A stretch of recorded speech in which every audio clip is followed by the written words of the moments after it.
Today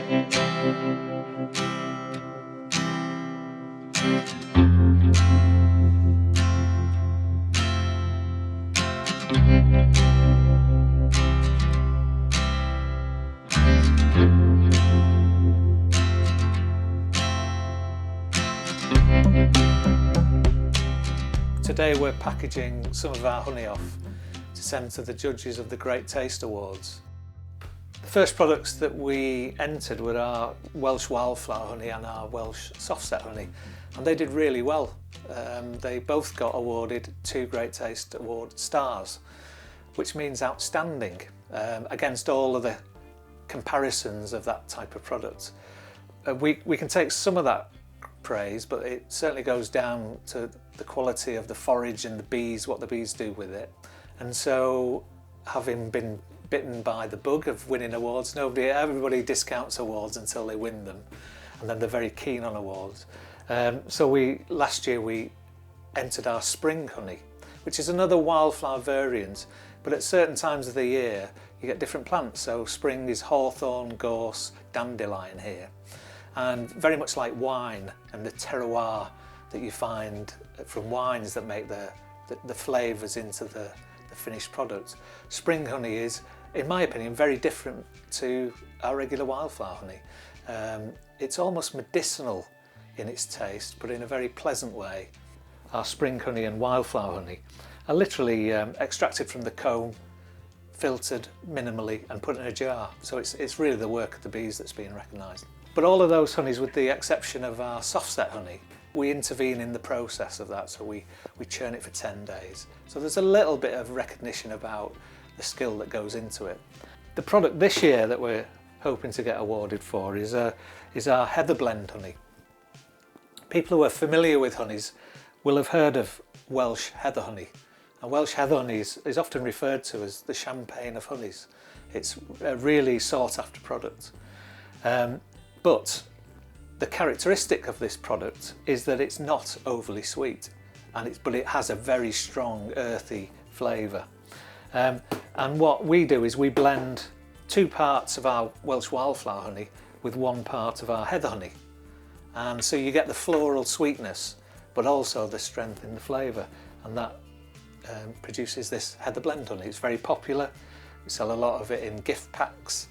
We're very hopeful of this product, and we hope the judges agree with us. As a small company, it's really helpful, puts us on a little bit more of a playing field with the larger producers who also enter for these awards.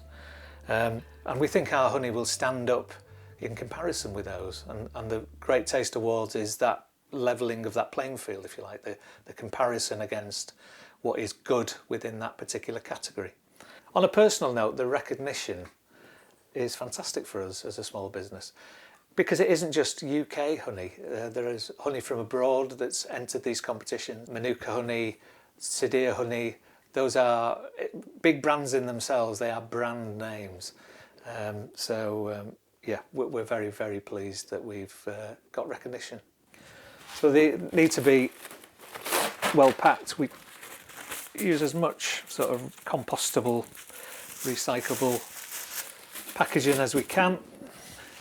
The one thing we've never been able to replicate are bubble bags, and they are a godsend really. We went from lots of different breakages and smashing, very sticky issues with the post office to none at all. Yeah, it took about 6 months to find packaging, and we're still experimenting.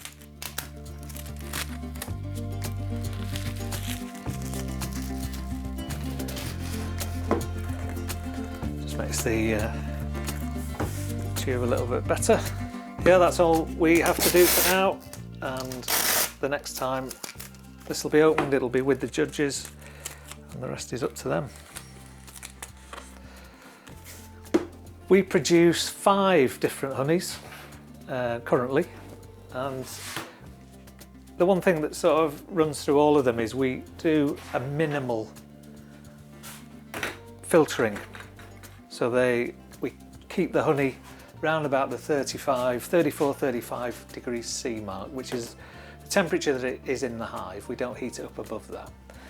And then we minimally filter it technical thing is 200 microns, and it just takes out that wax that people don't really want to see in honey. But that's it, that's about as much as we do. So our spring honey and our wildflower honey, that's all we do with them. Our soft set honey is made with our wildflower honey, but is churned for 10 days. And so the way that crystallises is in a very controlled way, and it becomes sort of a buttery smooth, takes on a new sheen and a new colour, very pale colour.